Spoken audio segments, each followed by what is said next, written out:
open the session this afternoon by acknowledging that we're on the UBC campus, which is sitting on the traditional, ancestral, and unceded territory of the Musqueam people. I'd also like to acknowledge elders past, present, and emerging. And with that, I'm going to hand over the duties of introducing the speakers today to Dr. Karen McLean, who's the other co-director of DFP and the CREATE PI. There you go. So this is, let's see, I haven't seen the slides. Oh, should we do this first? Yeah, okay. No, it's fine. So this is I think we've had a slide sort of like this at past seminars, but it's getting closer. The planning is going on. So we actually have it's more far along in the planning than this looks like, but we just don't have exact concrete details. But we're planning monthly seminars for next term. The first one will be hosted here. We'll have a live, living, exciting, distinguished speaker here in the DFP classroom on January 17th. And her schedule is about to go out, and there will be opportunities to meet with her. And so if you're excited to meet with Mary Ringo Morris, that would be a great opportunity. She's a quite renowned MSR Microsoft research.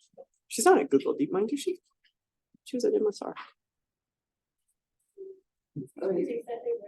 She recently moved. Okay. Sorry. Okay. I hadn't been keeping up. Okay, but then the three other speakers who would be hosted respectively by SFU, CIET, SFU Burnaby, and University of Victoria. They have a very exciting lineup of speakers scheduled that they'll be hosting at their sites, and we'll be meeting in this room, but having the speakers connect by a Zoom so we can continue with the lunch and the discussion and questions and kind of a new kind of hybrid thing. So stay tuned for the exact dates. We are better organized than everyone else because we have awesome staff. I think that there's part of it there. We have a big advantage. Okay, so the main business of today, I'm not sure if everyone in the room is aware, but last year we did an initiative where we were trying to explore collaborative connections with a large major partner, research partner at University of Stuttgart. It was initiated by them. They came to DFP and said, we would like to make a kind of a special, strong connection so that we can apply for stuff together and have complementary research between our groups. But while the faculty knew each other, the students didn't, and we had never collaborated before. Some of the faculty knew each other. And this presented a really interesting design problem where we were trying to come up with a way to rather quickly accelerate across, a 9-hour time difference and a large geographical group. How can we actually figure out what each other does and where the points of interest and commonality are? And so we did, I think some of you participated in this. We had some meetups and kind of video presentations to sort of introduce ourselves around. And eventually DFP ran a opportunity for particularly grad students, but also could have been faculty to do significant exchanges. So they would actually spend not just a short visit where you give a talk and meet some people and leave again, but actually long enough to engage in some actual collaboration. We're imagining, on the order of 2 months, 6 to 12 weeks perhaps, which costs money to do that. You often can't sublet your apartment. You have double transportation, accommodation costs as well as transportation. So these were investments in future research.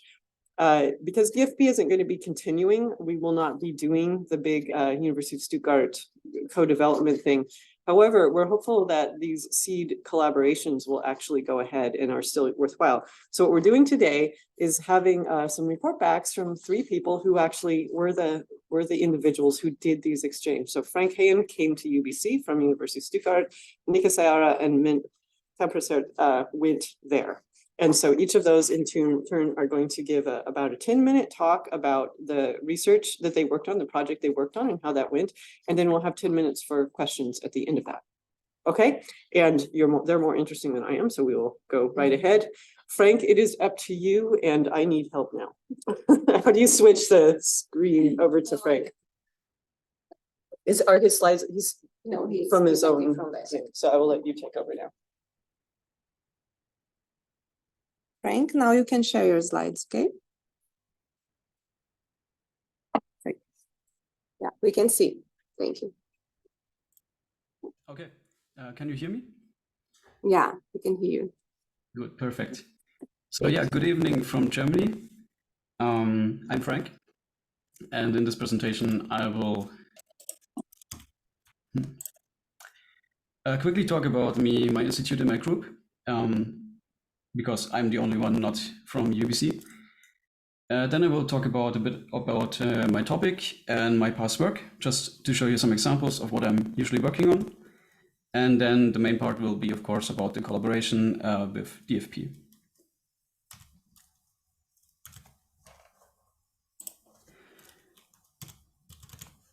Okay, for some reason my mouse doesn't work.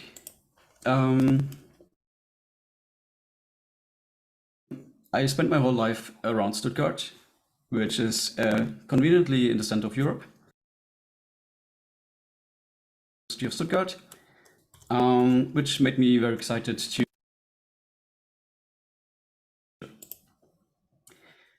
So my institute is basically two institutes.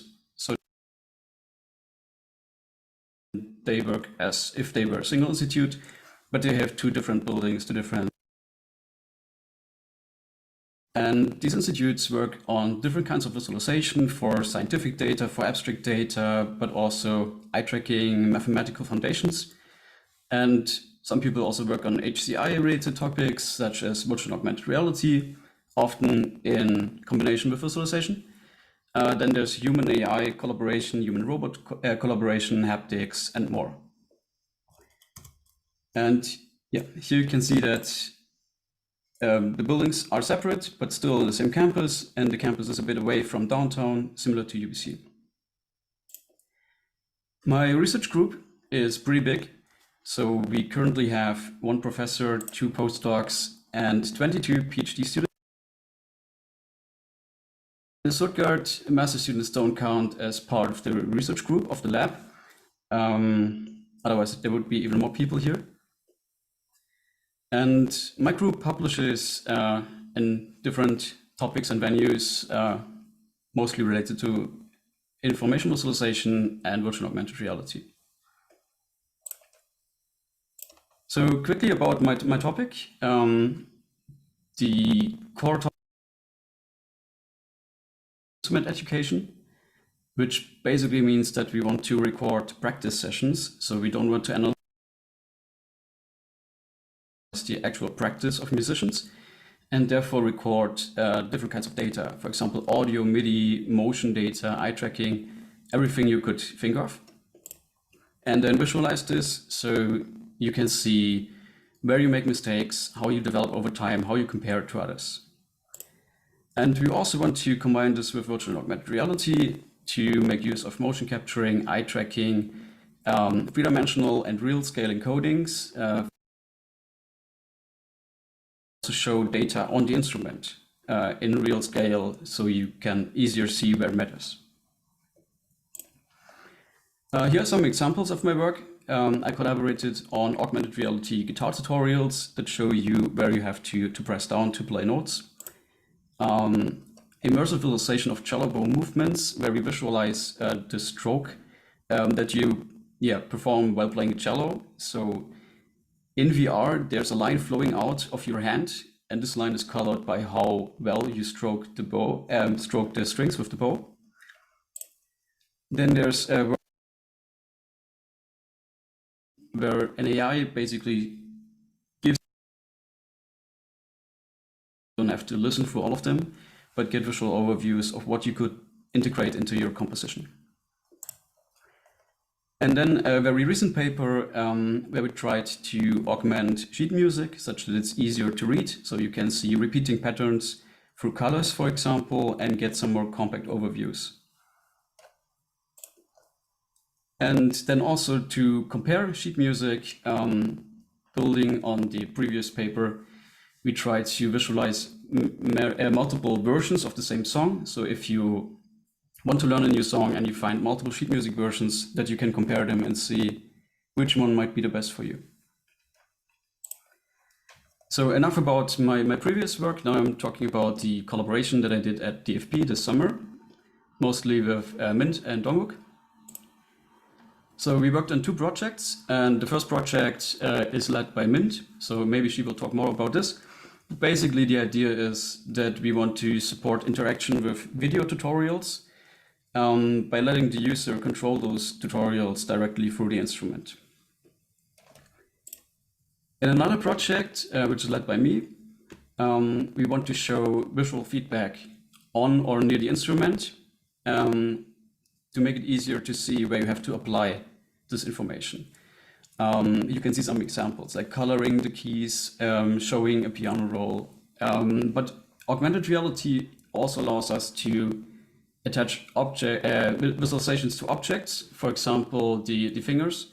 So you could show how well you play with each finger directly on the fingers.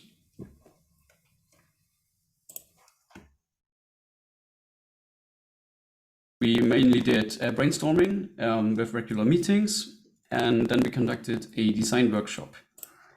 In this design workshop, we used an online board, which I copied from another DLab member, and we also used pen and paper notes.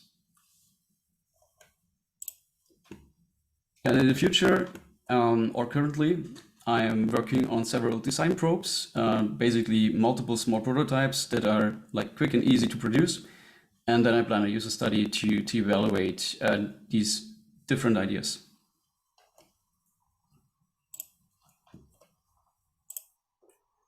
So now I want to talk about my personal experience that I had with the exchange and with DFP.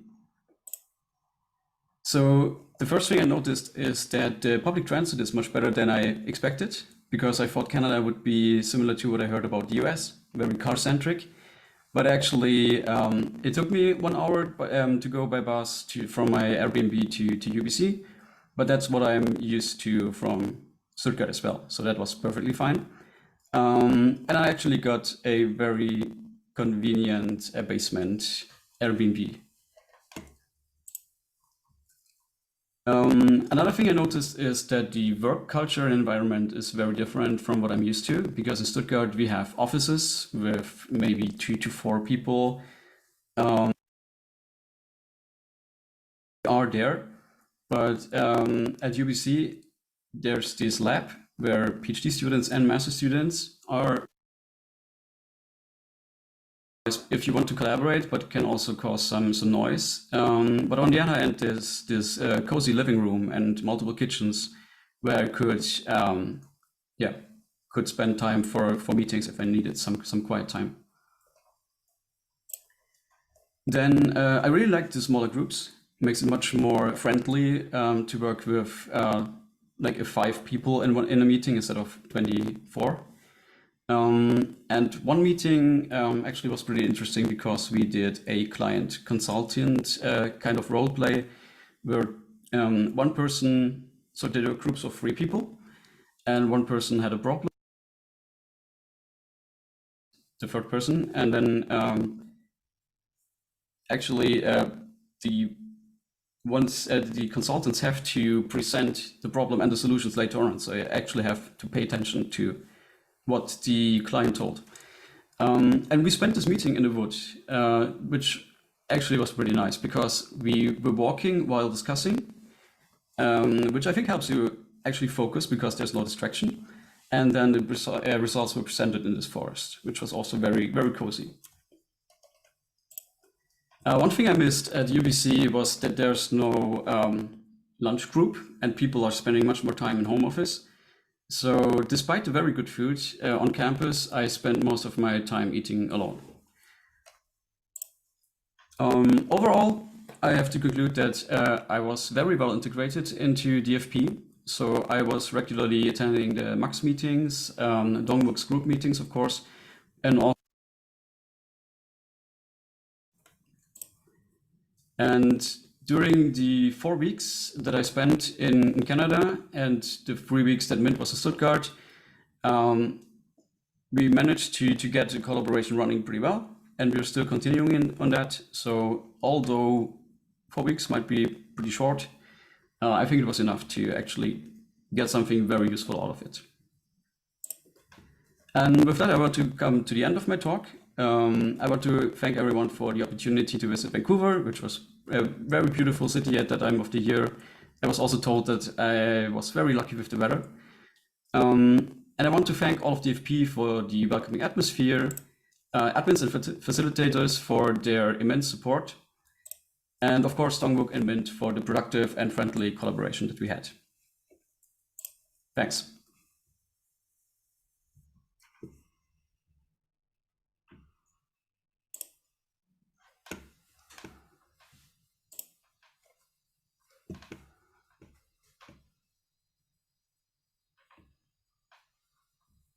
Yeah, so Frank, I apologize for not reading your bio at the start to introduce you like I was supposed to. I think you covered most of it already, but just to repeat a little bit, Frank is a PhD candidate at the University of Stuttgart. Data-driven work focuses on data-driven music visualization that supports students and teachers. For example, augmented and alternative sheet music notation helps reading and understanding a piece more quickly.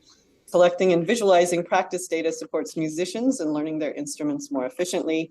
Besides audio and MIDI, such practice data may include motion capture of the musician. Frank's collaborations include work on visualization for human AI composing, which he didn't talk so much about that part. So sorry about that, Frank. I will not make that mistake again. So our next speaker is Mint Tanprasert, who I think many of us know already, and she also works with Dongbuk, and she was the other part of this pair who collaborated with each other. Mint is a PhD student at the Department of Computer Science here at UBC and a member of DFP, one of the DFP Create research cohorts. She completed her bachelor's degree in mathematics and computer science from Harvey Mudd College in 2019.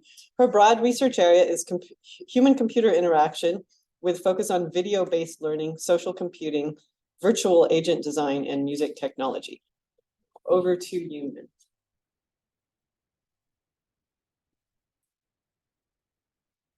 You can press this.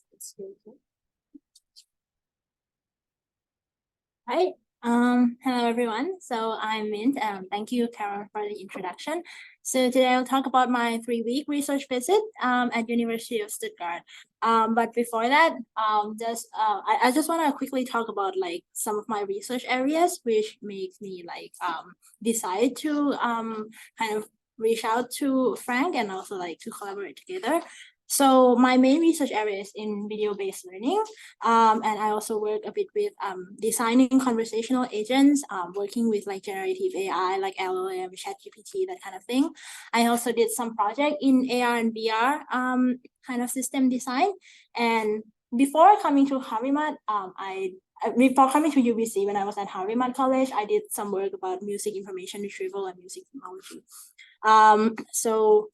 Some of the relevant like past research projects. The first one is this AR music visualizer, where I did work on like exploring the application space and potential benefits and contextual constraints of having this kind of AR music visualizers that people can use in everyday life. Also come up with some like design guidelines for AR music visualizer. And I think this is a pretty close match to the project that Frank just mentioned earlier about like the project that he did here at UBC, where he wants to visualize kind of practice sessions on the instruments or on the hands.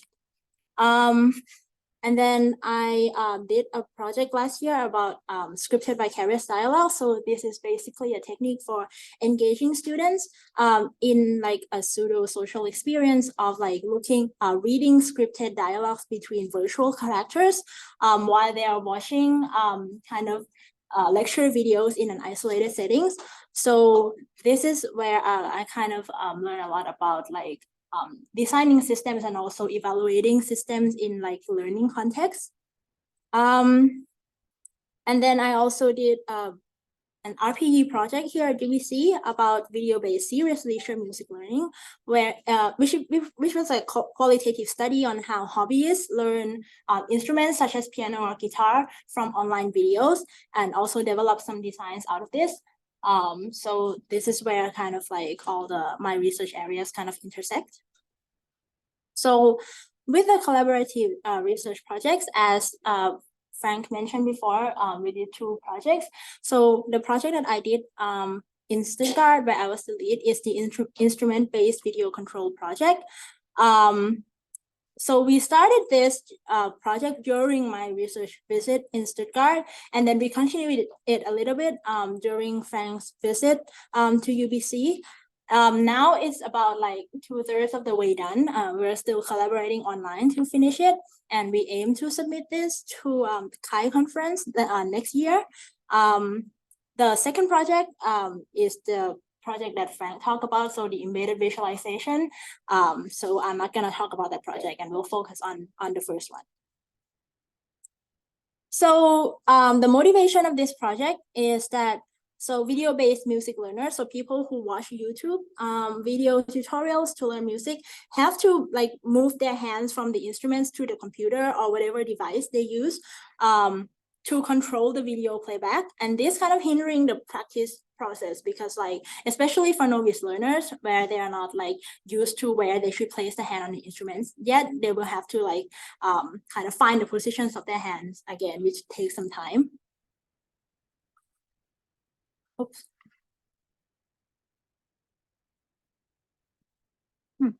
Why does it not? Just flip on the screen somewhere. Okay. Yeah. Okay. Yeah, so our system, we aim to use the instruments as the interface for controlling the video. So instead of like moving your hands to the device, you would just press some key on the piano or do something on the guitar to control the video playback.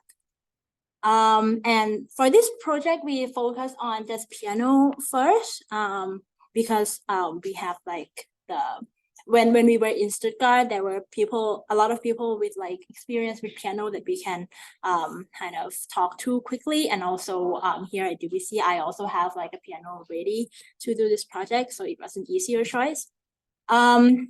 So during the research visit, we first came up with this research direction and research questions and the scope of the project. So I think when I kind of wrote the application for the grant, I mainly talk about like how our research areas, like me and my research areas and Frank's, kind of where we overlapped and what are some potential things that can come out of that.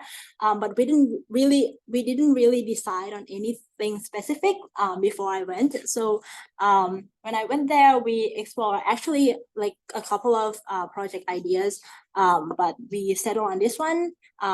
And then we spent about a week on this, like finalizing like what project ideas we were going with and what would be the scope. I also did some literature review while I was there to design the formative study. And actually on my third week at Stuttgart, I actually conducted the formative study and derived some design requirements. So it was quite a lot of progress in those 3 weeks. So that formative study is a focus group interview. So as I said, we conducted this study during my third week there. We just used like convenient sampling. So the participants were people there at VISUS or VISVAR with experiences playing kind of various instruments, including piano and guitar. So we got together for about 2 hours to do like some brainstorming activities that I designed the procedure of. And then based on that, we derived 6 design requirements for our system.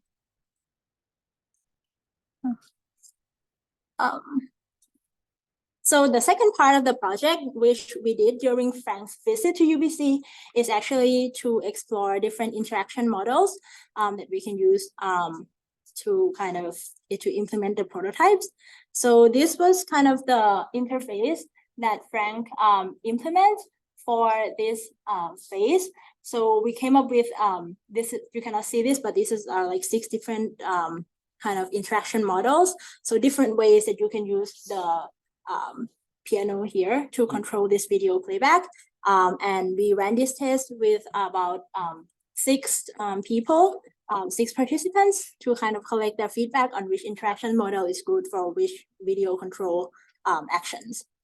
So that's 2/3 of the way done. And now we are in like the last phase where we are kind of coming up with the final design and implementing it. And then we're gonna do like an evaluation of this final design, which is gonna be the last part of the paper. Okay, so then I'm just gonna talk a little bit about my time in Stuttgart. So just like a quick reflection on like my experience doing research with Frank and Professor Michelle.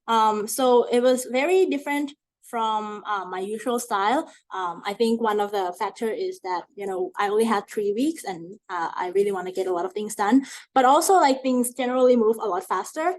So Professor Michelle really encouraged like trying things out instead of like, usually when I'm here at UBC, my style of working is more like doing a lot of literature review and like thinking about like research questions and things for a long time. But while I was there, Michelle was like, okay, let's just try out all our ideas and like see what comes out of that. So it's like a different style, and I have never like collaborated with other kind of researchers before, so it's interesting to see different kind of research style and like see how it works out.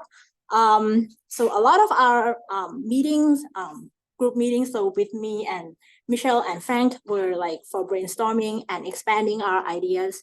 Also, I kind of like get to see like what I can bring to the project. So as I said, like I never collaborated with other kind of researchers before. So the things that I can bring to the project is mainly like this thing about user-centric design process and like designing this kind of evaluation methods for all our interfaces.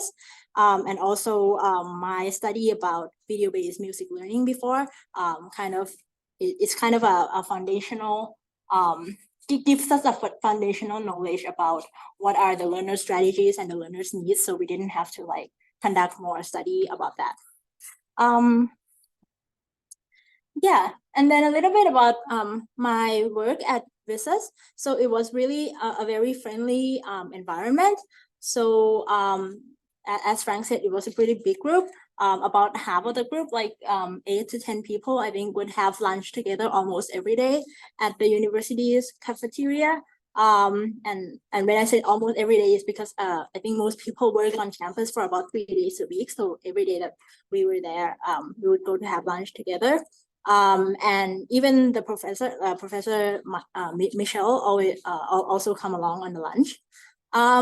There are a couple of colloquiums each week. So these are like the kind of big group meetings.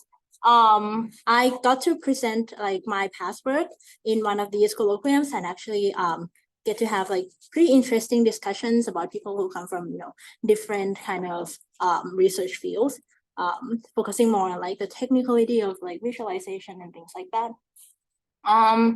We also went to see a concert together. Interestingly, it was a concert by a UBC orchestra who was there at the same time. So that was fun. Also, there was a science fair that happened on one of the weekends that I was there, where here at Visas, they kind of opened the building and the students present their works, and then there are parents and small children who came to see like what kind of work they do. So that was a pretty interesting activity. Yeah, and overall for my stay in Stuttgart, I stay at an Airbnb, which was about 40 minutes from the university by train. So really convenient to get from my place to the university.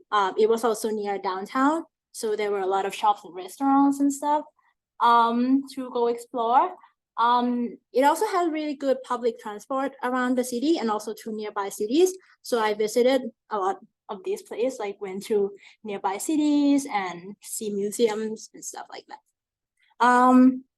Yeah, so yeah, again, thank you DFP for sponsoring this trip and Professor Michelle for hosting. And yeah, that's all from my talk.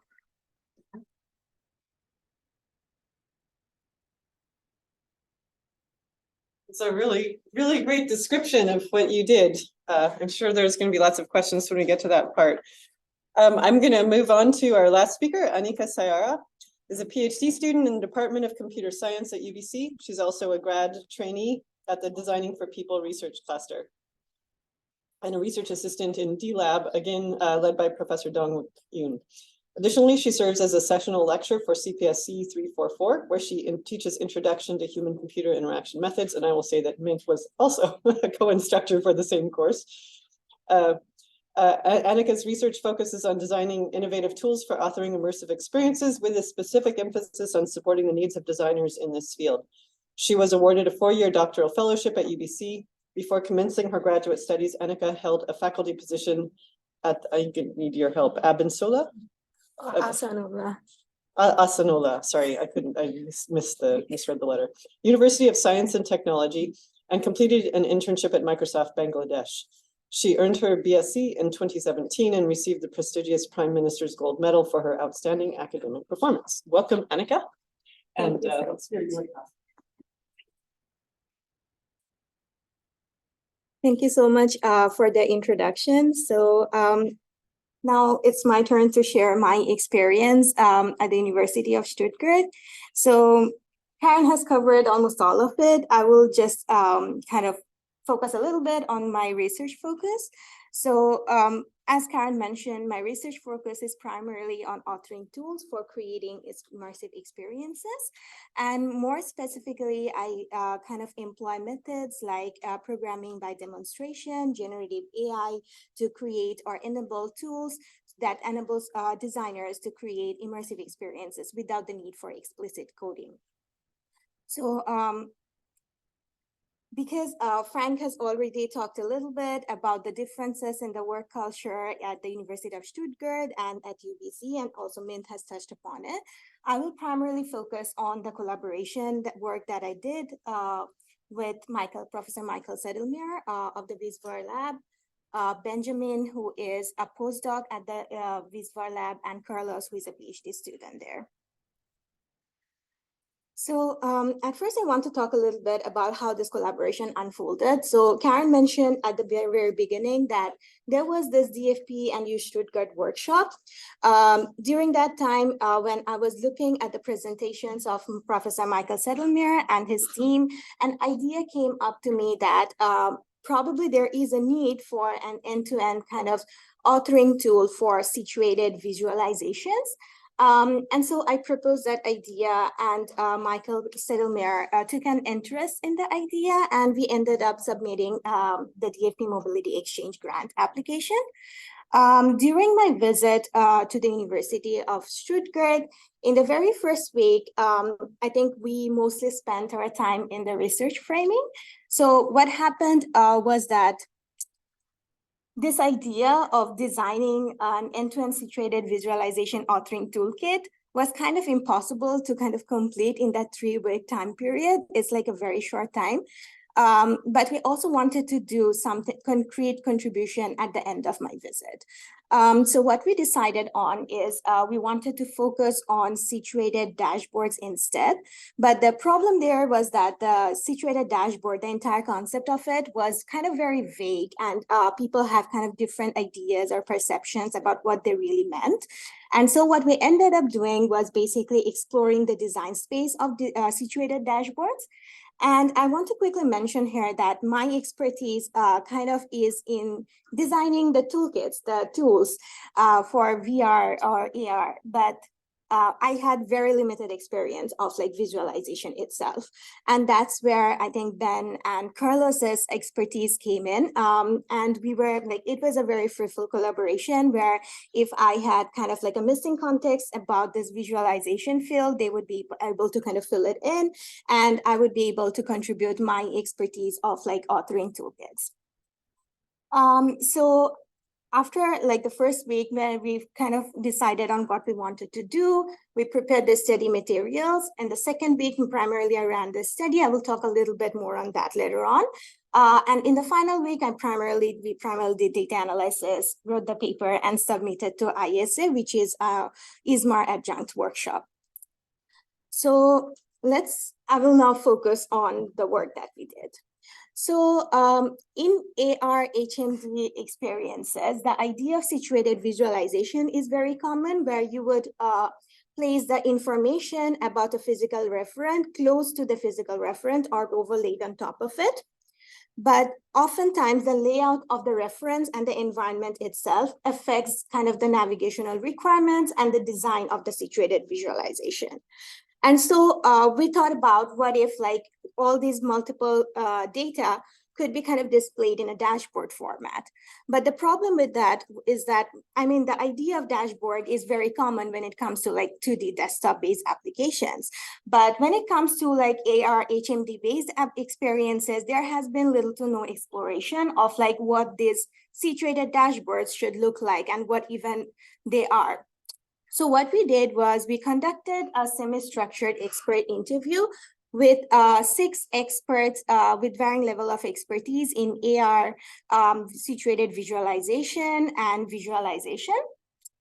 And mostly we did kind of convenience sampling. So most of our participants were the people from the Visver lab and also the contacts of Ben and Professor Michael Settlemere. So during this interview, the participants shared their insights about like what they really think a situated dashboard mean in AR HMD-based experience. They also did a design activity where they designed a AR-based situated dashboard for their regular day-to-day life office experiences. So we analyzed this data using reflexive thematic analysis, and we came up with 5 design considerations, which are content, appearance, situatedness, interaction, and customization. I will not go into much detail about this, but just some few highlights is that, for example, what should be in a situated dashboard, and particularly P5's kind of quote kind of stands out here, where he mentioned about like the placement, basically like where the situated dashboard should be located, who the users are, the relevance of the information displayed on the dashboard, and also the privacy of the information, if it's in a shared context, would come into play in deciding what content to display. When it comes to the appearance, there were like very interesting design ideas, but this one kind of stood out to me, where the participant kind of designed this dashboard where the information in the dashboard were kind of connected through visual links to the physical reference. So for example, in this particular case, there is like a chart that kind of shows the number of coffee people consume. And then there is kind of like a link between the coffee table and like the information of that coffee in the dashboard. As regards to like the situatedness of the dashboard itself, whether to situate the dashboard in terms of like context, in terms of the physical reference, whether we are situating the information itself. Those were the questions that came up. But one important thing I think P6 mentioned is that not all data are inherently has a special relationship with the physical reference. And also sometimes you because most people mention that they would actually want to interact with such a dashboard itself, it's also important to kind of place it at a kind of a location where it's easy to kind of interact with. So these are all the different considerations. There are more details in the paper. We also talked about 6 challenges associated with situated dashboards, and I will not go into detail on this one, but I presented the paper in the workshop, I think in October this year, and you can read it in detail in the archive. It's still in preprint, but you can find it here. Okay, so I will, at the end, I will end my kind of presentation by sharing some fun moments or highlights from this trip. So when one of the postdocs at Visver kind of arranged this kind of social at an Irish pub, this was my first time ever visiting a pub of like European style and things like that. It was fun. But one like fun moment was that in order to kind of go from the lab to this pub, we needed to take a bus, and I didn't have a ticket. I needed to kind of buy a ticket from the bus driver. And even though anyone could have done that for me, they decided just for fun to teach me like some German. So then I could just like tell it to the driver. So I learned, like memorized all of the things that I wanted to say I didn't know what they meant, but I kind of went in. I told to the driver, and I don't know what I said or anything, but the driver kind of laughed, and everyone laughed. I still don't know what I said. But thankfully, he replied in English, and then I was able to kind of get the ticket. So that was a fun experience. Another fun experience, it's not a fun experience, actually, it's a scary one, is that, so my accommodation was about like an hour away from the university. And so I needed to take kind of like a train every day. And one day in early morning, I went in, no one was there in my cart of the train. So I was there, some announcement went on. I don't know what they said, like, because it was in German, but I saw like, okay, the train stopped at one location as it usually does. And then it kind of sped, like when it started, it kind of sped and kind of went, I don't know where, it stopped there and kind of like turned off the lights, shut down the engine, and I was inside. And I was like super scared, like what's going on? And I was like about to kind of press the red buttons or the alarms inside when thankfully the train started and I was able to kind of move on. But these are some of the like memorable moments from the trip. One other thing I want to mention is that the smell of the bakery like can be so delicious. I had no idea before like going there. It was really like nice and I will remember that. Also, as Min mentioned, like the connectivity between the nearby cities is really good. But because I was like pushing to meet this deadline of like the workshop paper submission, I was basically like putting in like work during the weekends as well. So I didn't get to like explore a lot. But after submitting the paper, thankfully I had like about 2 days.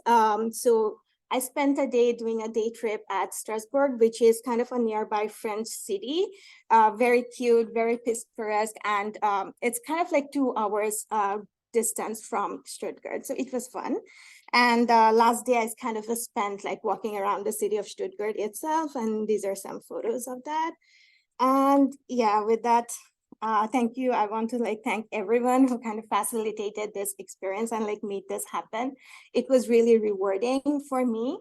And also to everyone in Wiesbaden, they were like very, very welcoming, and particularly to Quen and Nina, like they were like very friendly and very, very good people and very fun environment.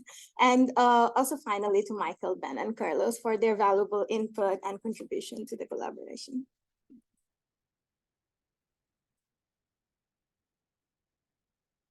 So we wanted to have some time for questions, and I know that the staff really wanted to also have time to just kind of mill around and have snacks and talk to each other. So I'm going to, how about if we have one question for each speaker, and then move the questions into the other room where there's more food, because I want to make sure we have time for that.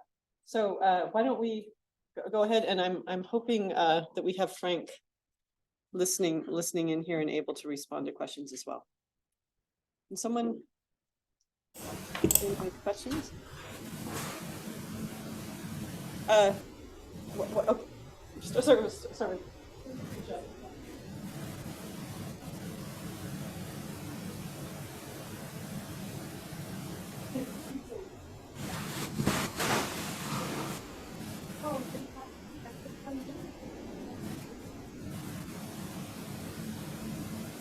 All of the question was, when did the visits happen?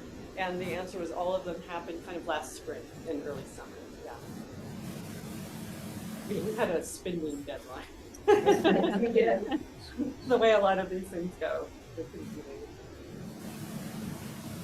So I had a question for Mint or Frank, whoever. Okay, let's try Frank this time. Okay, I mean, so it's basically related to this idea of visualizing cues that are helpful for training musicians. So I saw, I think Min, you showed a slide with a couple of green and purple bars. I didn't really understand what that was showing. I'm just wondering if you could explain a little bit.